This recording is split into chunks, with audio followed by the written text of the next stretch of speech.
اعوذ باللہ من الشیطان الرجیم بسم اللہ الرحمن الرحیم یا ایہا الذین آمنوا لا تبطلوا صدقاتکم بالمن والعزاء کالذی ينفق مالہ رئاء الناس ولا یؤمن باللہ والیوم الآخر فمثلہ کمثل صفوان علیہ تراب فأصابہ وابل فترکہ صلدا لا یقدرون علی شیء مما کسبوا واللہ لا یہدی القوم الکافرین۔ کل صدقے کے متعلق بات ہو رہی تھی کہ صدقہ خیرات جو بھی کرنا ہے، اللہ کے راستے میں جو بھی مال دینا ہے، کم سے کم اس میں اتنی بات ضرور ہونی چاہیے، نہ اس میں احسان ہو نہ اس میں کسی کو تکلیف ہو۔ یہاں اللہ تبارک و تعالیٰ نے دو تین مثالیں اس دو تین آیتوں کے اندر بیان فرمائی ہیں کہ جو لوگ اپنا پیسہ دے کر احسان کرتے ہیں یا دکھاوے کے لیے دیتے ہیں یا پیسہ دینے کے بعد اگلے بندے کو تکلیف دیتے ہیں، تو ان لوگوں کا جو پیسہ دیا ہوا ہے اس کا حال کیا ہوتا ہے، اس کی مثال اللہ تبارک و تعالیٰ نے یہاں بیان فرمائی ہے۔ فرمایا یا ایھا الذین آمنوا، فرمایا ایمان والو، لا تبطلوا صدقاتکم بالمن والعزاء، اپنے صدقات کو خراب نہ کرو۔ لا تبطلوا، اپنے صدقات کو باطل نہ کرو، خراب نہ کرو، بالمن، احسان کر کے، والعزاء، تکلیف دے کے۔ اللہ کی رضا کے لیے دیا ہے تو پھر تو حق یہ بنتا تھا کہ چپ کر کے دے دیا ہے اور ہاتھ بھی جوڑ دیتا، تیری مہربانی بھی، تو نے مجھ سے صدقہ لے لیا ہے، تو یہاں پہ احسان کر رہا ہے۔ تو اللہ تبارک و تعالیٰ نے فرمایا جو بندہ اپنا صدقہ خراب کر دے، اپنا دیا ہوا پیسہ خراب کر دے، احسان کر کے یا تکلیف دے کے، وہ ہے کیسا؟ کالذی، وہ تو اس شخص جیسا ہے، ينفق مالہ رئاء الناس، جو اپنا پیسہ خرچ کرتا ہے کس لیے؟ لوگوں کو دکھانے کے لیے۔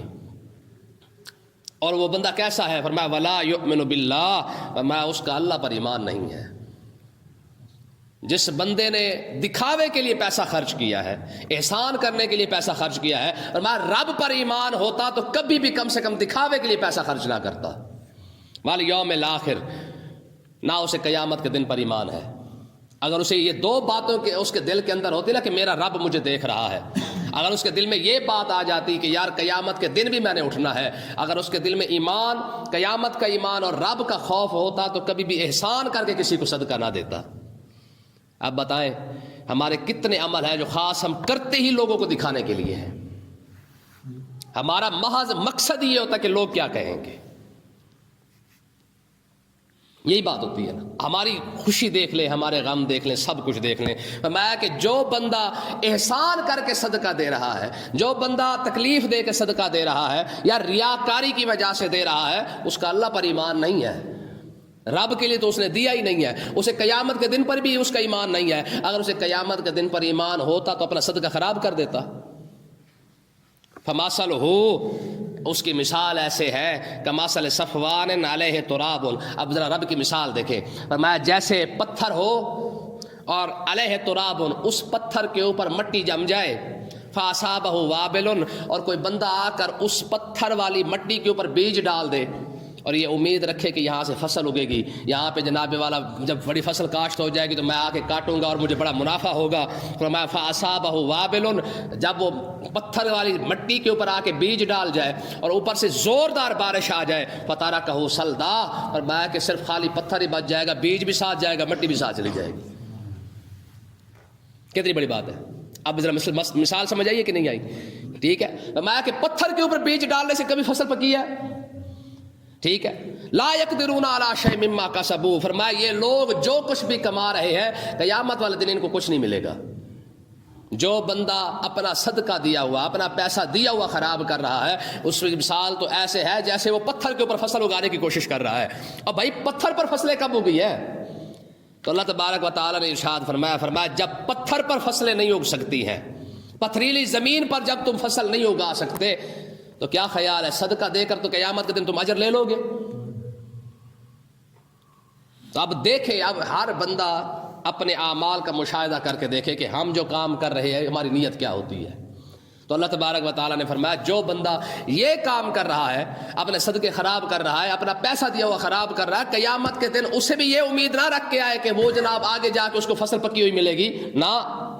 جس طرح پتھر کے اوپر فصل نہیں بن سکتی ہے، تیار نہیں ہو سکتی، اسی طرح دکھاوے والا، ریاکاری والا اور صدقہ خیرات کو خراب کرنے والے بندے کو بھی قیامت کے دن اجر نہیں ملے گا۔ واللہ لا یہدی القوم الکافرین، رب کافر و قوم کو ہدایت نہیں دیتا۔ دیکھیں بات صدقے کی ہو رہی ہے، پیچھے سے یا ایھا الذین آمنوا کہا ہے، آگے فرمایا کافر کو ہدایت نہیں دیتا۔ فرمایا ایمان ہوتا تو صدقہ خراب کر دیتا۔ اس کا مطلب یہ کہ جو دکھاوے کے لیے کام کرے رب اسے کہہ رہا ہے، فرمایا اتنا ایمان تو رکھتا نا کہ تو رب کے لیے دے رہا ہے۔ جس طرح ہماری جو ایصال ثواب ہے، جس کے لیے کر رہے ہیں اس کے لیے کرتے کچھ نہیں، باقی سب کے لیے کرتے ہیں۔ بات سمجھ گئی؟ جس کے لیے کرنا تھا اس کے لیے نہیں کرتے، اور جو باقی آئے ہوئے دنیا دار ان کے لیے ہم سب کچھ کر رہے ہیں۔ تو اگلی مثال، یہ تو وہ بندہ ہے جو دکھاوے کے لیے اپنا پیسہ دیتا ہے، یہ اس کی مثال دی ہے۔ فرمایا یہ دکھاوے والا پیسہ تو ایسے ہے جیسے پتھر پر فصل اگانے والی بات ہے۔ اب جو لوگ اللہ کی رضا کے لیے دیتے ہیں اس کی مثال دیکھیں۔ فرمایا مثل الذین ينفقون اموالهم ابتغاء مرضات اللہ۔ اب ان لوگوں کی مثال ينفقون اموالهم جو اپنا پیسہ خرچ کرتے ہیں، ابتغاء کس لیے؟ ابتغاء مرضات اللہ، کہ اللہ کی رضا کی تلاش کی وجہ سے۔ ان کا مقصد یہ ہے کہ یار رب راضی ہو جائے، اس لیے وہ اپنا پیسہ خرچ کرتے ہیں۔ وتثبیتا من انفسہم، اور اپنے دل کو ثابت قدم رکھنے کے لیے پیسہ خرچ کرتے ہیں کہ مالک محض تو راضی ہو جائے، ہمیں کسی اور چیز کی ضرورت نہیں ہے۔ میں یہ بھی تو لوگ ہیں نا، جب حضرت سیدنا صدیق اکبر آئے نا جناب بلال کو خریدنے کے لیے، دیکھیں امیہ کو کہا بلال مجھے دے دے۔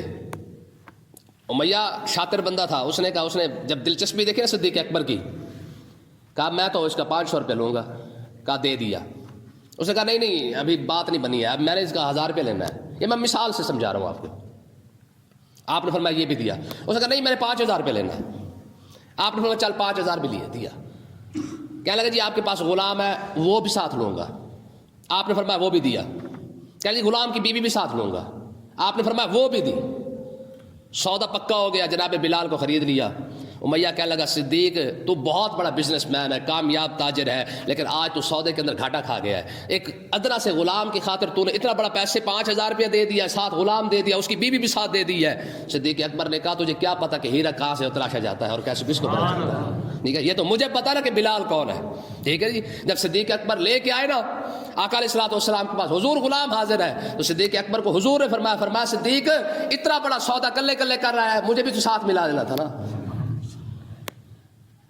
اتنا بڑا سودا اکیلے کر لیا ہے۔ تو یہی حضرت بلال فرمایا کرتے تھے۔ فرمایا کہ حضرت سیدنا عمر فرماتے تھے نا، فرمایا کہ آتک سیدنا بلال، ابو بکر سیدنا و آتک سیدنا بلال۔ فرمایا ابو بکر بھی ہمارا سردار ہے، اور جو بلال کو جس نے آزاد کروایا ہے، یعنی بلال جو ہے یہ بھی ہمارا سردار ہے۔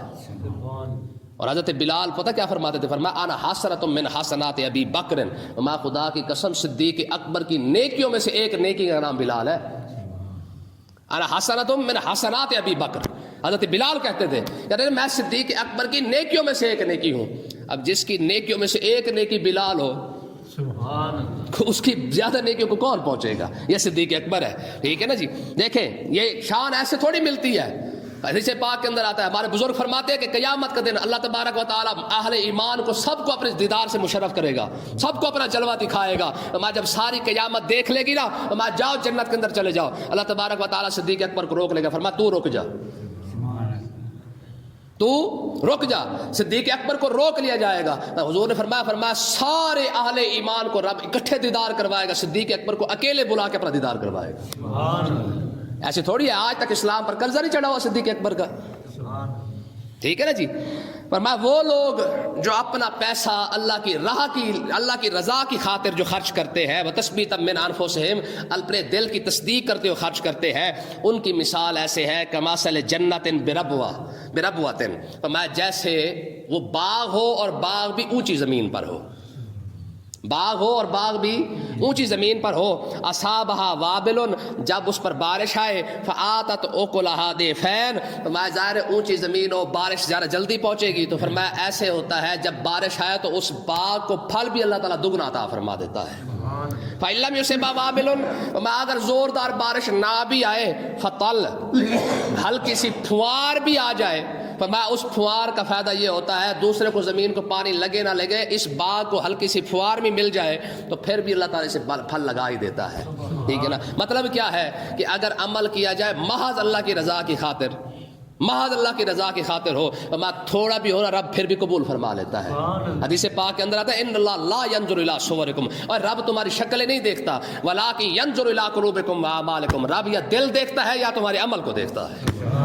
ہاں، رب شکل نہیں دیکھتا۔ یہ کس شکل کا ہے؟ رب جس سے چاہے اپنا کام لے لے، تو فرمایا کہ ہاں رب دل ضرور دیکھتا ہے کہ کون سے بندے کے اندر میری محبت کتنی ہے، جتنی محبت زیادہ ہوگی اتنے زیادہ اللہ کی بارگاہ میں خرچ بھی ویسے کرتا جائے گا۔ واللہ بما تعملون بصیر، فرمایا جو تم کرتے ہو رب دیکھ رہا ہے، جو تم کرتے ہو رب دیکھ رہا ہے۔ اب آگے ایک تیسری مثال دی ہے، رب بات مثالوں سے سمجھاتا ہے یار۔ آج لوگ کہتے ہیں جی مثالوں کی ضرورت نہیں، ہمیں سیدھی سیدھی بات کریں، اور رب ہو کہ ہر بات مثالوں سے سمجھائے، تو اس کا مطلب یہ ہے کہ مثال دے کر بات کو سمجھانا یہ میرے رب کی سنت ہے۔ کتنی مثالیں آ چکی ہیں، اب ذرا اس مثال کو دیکھیں، بڑی لاجواب مثال ہے۔ ما یود احدکم، تم میں سے کسی کو یہ بات پسند ہے، ان تکون لہ جنت، اس کے پاس باغ ہو، من نخیل، اور کھجوروں کے بڑے بڑے لمبے لمبے درخت لگے ہوں، اور پھلدار کھجوریں وہاں پہ جناب والا درخت ہو، اور اس پر کھجوریں لگی ہوں، وعناب، اور اس پہ انگور کے جو ہے وہ درخت لگے ہوئے ہوں، تجری من تحتہا الانہار، اور اس کے نیچے نہریں بہہ رہی ہوں۔ یہ مثال رب دے رہا ہے۔ تم میں سے کسی بندے کو یہ پسند ہے نا کہ جناب ایک باغ ہو، اس کے اندر طرح طرح کے درخت ہو، ہر درخت پھلدار ہو، اس کے اندر جناب والا پانی کے چھوٹے چھوٹے نالے بنے ہوئے ہو، سایہ بھی ہو، نیچے سے پانی گزر رہا ہو، ٹھیک ہے، نہریں بنی ہوئی چھوٹی چھوٹی، لہو فیہا من کل الثمرات، اور باغ کے اندر ہر قسم کا پھل موجود ہو۔ کیوں جی پسند ہے کہ نہیں؟ وَأَصَابَهُ الْكِبَرُ، فرمایا اور بندہ اس باغ کو بناتے بناتے بوڑھا ہو چکا ہو، اس باغ کو پالتے پالتے، پانی دیتے دیتے، اس کی آبیاری کرتے کرتے بوڑھا ہو چکا ہو، وَلَهُ ذُرِّيَّةٌ ضُعَفَاءُ، فرمایا کہ اگر اور پیچھے اس کی اولاد ہو وہ بھی چھوٹی ہو، فَأَصَابَهَا إِعْصَارٌ فِيهِ نَارٌ، فرمایا کہ اچانک جب باغ پھل چکا ہو، بالکل اس کو پھل لگ چکے ہو اور پورا تیار ہو چکا ہو، اور بندہ بوڑھا ہو کے اسے دیکھ رہا ہو اور اس کا دل خوش ہو رہا ہو کہ یار واہ یہ میں نے لگایا ہے، آج یہ بن کے بالکل تیار ہو چکا ہے، یہ میرے لیے بھی کافی ہے، میری نسلوں کے لیے بھی کافی ہے، تو میں اچانک ایک آگ کا شعلہ آئے، فاحترقت، اور وہ پورا آگ جلا دے، تو میں بتاؤ اس بندے کے ساتھ کیا ہوگا؟ ساری زندگی کی محنت جس کی اچانک جل جائے اسے کیا ہوگا؟ یہ تو آج کی مثال دیکھیں ذرا، بندہ ریڑھی سے شروع ہو، محنت کرتے کرتے دکان تک پہنچے، دکان سے شروع ہو کے مارکیٹ تک آئے، مارکیٹ سے شروع پلازے تک پہنچے، پھر ملیں لگا لے، پھر جناب اس سے بڑی بڑی فیکٹریاں لگا لے، اچانک پتہ لگے جناب آپ کی فیکٹری کے اندر، آپ کی مل کے اندر آگ لگی ہے، ساری مل جل گئی ہے، بتاؤ اس کے دماغ کے اندر کیا آئے گا؟ یار اس مل کو بنانے کی خاطر تو میں ریڑھی سے شروع ہوا تھا، اس فیکٹری کو لگانے کے لیے تو میں چھاپڑا لے کے میں نے شروع ہوا تھا، میں تو اس کے ساتھ کیا ہوگا؟ تو اللہ تبارک و تعالیٰ نے ارشاد فرمایا اسی مثال کو ہی سمجھ لو، فرمایا کہ اگر اس بندے کی جو حالت ہوگی، ساری زندگی تم صدقہ کرتے رہو، خیرات کرتے رہو، مرنے کے بعد تم یہ سوچ کے امید کے رکھے بیٹھے ہوگے کہ یار میں نے تو لاکھوں روپیہ رب کی بارگاہ میں دیا ہے، جب قیامت کے دن جاؤ گا مجھے تو بڑا اجر ملے گا، میں تم نے دیا ہی دکھاوے کے لیے ہو، اور قیامت کے دن آؤ اور تمہیں پتہ چلے کہ جناب تم نے تو سارا کچھ دیا ہی ریاکاری کے لیے ہے، یہاں پہ تمہارا کوئی حصہ نہیں ہے، بتاؤ کیا بنے گا؟ مثال سمجھ آئی؟ تو میں جتنا افسوس بندے کو اپنی مل جلنے پر ہوگا وہ تو کچھ بھی نہیں ہے، اور بندہ ساری زندگی یار صدقہ خیرات کرتا رہے اور یہ امید رکھے کہ میں نے بڑی بڑی نیکیاں کی ہیں، اور وہ نیکیاں ہو دکھاوے کی خاطر ہے جی، تو قیامت کے دن جا کے اسے پتا چلے او یار جو کچھ تو نے کیا تھا وہ تو صدقہ جو کیا تھا، خیرات جو کی تھی میاں وہ تو نے اپنے نمبر ٹانگنے کے لیے کیا تھا، میرے لیے تو کیا ہی نہیں تھا۔ جب سارا عمل لاکھوں روپیہ کروڑوں روپیہ دیا ہوا سارا اگر پتا چلے رب نے قبول ہی نہیں کیا تو بتاؤ اس وقت کیا بنے گا؟ کذالک یبین اللہ لکم الآیات، فرمایا اللہ تعالیٰ ایسے ہی اپنی آیتیں بیان کرتا ہے، رب ایسے ہی اپنے بندوں کو سمجھاتا ہے، لعلکم تتفکرون، تاکہ تم سوچو تو صحیح کہ تم اپنے صدقے کے ساتھ کر کیا رہے ہو۔ کتنی بڑی بات ہے یار، کس طرح اللہ تبارک و تعالیٰ سمجھاتا ہے۔ فرمایا یہ رب مثالیں اس لیے بیان کرتا ہے تاکہ تمہیں سمجھ آ سکے کہ اللہ کے رضا کے لیے پیسے لگانا اور دکھاوے کے لیے پیسے لگانا کتنا فرق ہے۔ جو بندہ پیسہ لگا تو رہا ہے لیکن اسے پتہ ہی نہیں کہ وہ لگا رہا ہے، اور لگا صرف اس لیے رہا کہ لوگ کہیں گے بڑا بڑا چودھری ابھی 20 دے کے پکا دی ہیں۔ ہماری قوم کا یہ بہت بڑا مسئلہ ہے، پیسہ لگاتی ہے لیکن اسے پتہ ہی کوئی نہیں کہ لگانا کہاں پہ ہے۔ پیسہ لگانے کا پتہ آپ موٹی سی مثال دیکھ لیں، مسجد کے اندر بلب کی ضرورت ہوتی ہے، لوگ مصلی لے آتے ہیں۔ مسجد کے اندر صف کی ضرورت ہوتی ہے، لوگ لوٹے لے آتے ہیں۔ ہوتا کہ نہیں ہوتا؟ مدرسے کے اندر پڑھنے والے بچوں کو کتابوں کی ضرورت ہوتی ہے، لوگ باہر کھڑے ہو کے دے کے بانٹ رہے ہوتے ہیں۔ مدرسے میں پڑھنے والے بچے کے کپڑے نہیں ہیں یار، اس کے جوتے نہیں ہیں، یا اور استاد جو پڑھا رہے ہیں وہاں پہ مدرسے کے اندر پڑھانے والے استادوں کی تنخواہیں تک نہیں ہے، مدارس کو چلانا، دیکھیں نا دین کا کام ہے نا، جہاں خرچ کرنا تھا وہاں نہیں کرتے ہیں، اور باہر کھڑے ہو کے 20 دے گئے۔ تو اب بتائیں، تو وہ کیونکہ وہاں پہ واہ نہیں ہونی نا، وہاں پہ واہ کوئی نہیں ہونی ہے۔ تو میں نے آپ کو پہلے بتایا تھا کہ سلطان سبکتگین جو تھے، سلطان یہ محمود غزنوی کے والد ہیں، سلطان محمود سبکتگین۔ سلطان محمود غزنوی کے بارے میں یہ بات مشہور ہو گئی تھی کہ سلطان اپنے باپ کا نہیں ہے، بات مشہور ہو گئی اور لوگ باتیں کرتے تھے کہ سلطان اپنے باپ کا نہیں ہے۔ جب یہ بات مشہور ہوئی اور سلطان تک یہ بات پہنچی کہ سلطان لوگ میرے بارے میں ایسی ایسی باتیں کر رہے ہیں، علماء کو بلایا، کہا میرے 2-3 سوال ہیں، ذرا اس کا جواب تو دے۔ کہا جی کیا جواب، کیا بات کیا ہے؟ اس کہنے لگے جی مجھے یہ بتائیں میں اپنے باپ کا ہوں کہ نہیں۔ اب علماء کیسے بتائیں کہ یہ آپ کیا کہہ رہے ہیں؟ انہوں نے کہا جی حضور یہ تو اللہ ہی بہتر جانتا ہے، یہ اللہ کا رسول جانتا ہے۔ آپ نے فرمایا یہ بتاؤ قیامت والے دن حضور میری شفاعت کریں گے کہ نہیں؟ کہا جی یہ بھی مالک جانے، ہم کیسے کہہ سکتے ہیں؟ یہ سوال تھا سلطان محمود غزنوی کا۔ اچھا جا رہے ہیں، ایک رات ایک طالب علم، دین کا طالب علم، کتاب لے کے نا، روشنی دیوا پرانے دور کے اندر تھا نا، دیے چلتے تھے، تو وہ روشنی کے اندر ایک طالب علم کتاب لے کے یوں کر کے کھڑے ہو کے پڑھ رہا ہے۔ سلطان کو چوٹ لگی، کہا یار بڑے افسوس کی بات ہے، ہم دنیا دار ہو کے ہمارے پاس سب کچھ ہے، ایک دین کے طالب علم کے پاس ایک چراغ تک نہیں ہے۔ کہا جو میرا جو شاہی چراغ ہے نا اس کو دے دو، وہ جو لیمپ کے تھا، فرمایا اس کو دے دو۔ وزیر نے کہا انہوں کو حضور اور دے دیتے، کہا نہ یہی دینا ہے۔ اچھا یہ دیا تو آقا علیہ الصلوۃ والسلام رات سوئے تو حضور خواب میں تشریف لے آئے، ٹھیک ہے نا، حضور خواب میں تشریف لائے۔ طالب علم کی کتنی اپروچ ہوتی ہے، کوئی سوچ سکتا ہے؟ حقیقت ہے لوگ داتا صاحب جا کے مطلب دعائیں مانگتے ہیں، لوگ بابا فرید جا کے دعائیں مانگتے ہیں، طالب علم سے بڑا وقت کا ولی کوئی نہیں ہوتا ہے، یہ حقیقت ہے۔ اور میں آپ کو سچی بات بتا رہا ہوں، طالب علم مستند ولی ہوتا ہے۔ یہ اور بات ہے، ہمارے استاد فرماتے تھے تم کیا ہو تمہیں خود کو پتہ نہیں ہے، جب تمہیں پتہ چلے گا تب اس وقت تم یہ نہیں ہوگے۔ ہاں طالب علم مستند ولی ہوتا ہے، لیکن ہم کتنے لوگوں سے دعائیں کرواتے ہیں لیکن کسی طالب علم سے دعا نہیں کرواتے۔ پکا ٹھکا ولی ہوتا ہے، طالب علم ولی ہوتا ہے اور طالب علم کو پڑھانے والا۔ بات سمجھے کہ نہیں آئی؟ رات کو سوئے سلطان محمود غزنوی رحمۃ اللہ علیہ، آقا علیہ الصلوۃ والسلام خواب میں تشریف لائے۔ اچھا حضور کا جملہ دیکھیں، آقا علیہ السلام نے ارشاد فرمایا سلطان محمود سبکتگین کے بیٹے کل قیامت کے دن میں تیری شفاعت ضرور کروں گا۔ سبحان اللہ۔ ایک ہی جملے کے اندر میرے مصطفیٰ نے سارے جواب عطا فرما دیے۔ اس کا مطلب یہ کہ تصدیق ہو گئی، مہر لگا دی گئی۔ آقا علیہ السلام نے فرمایا کہ تو کسی اور کا نہیں ہے، تو واقعی اپنے باپ کا ہے۔ ہاں اگر تو اپنے باپ کا نہ ہوتا تو طالب علم کا حیا کیسے کرتا؟ تو میں کل قیامت کا دن آنے دے، اسی طالب علم کی خدمت کی وجہ سے میں کل قیامت کے دن تیری شفاعت ضرور کروں گا۔ اللہ تعالیٰ سمجھنے کی توفیق عطا فرمائے۔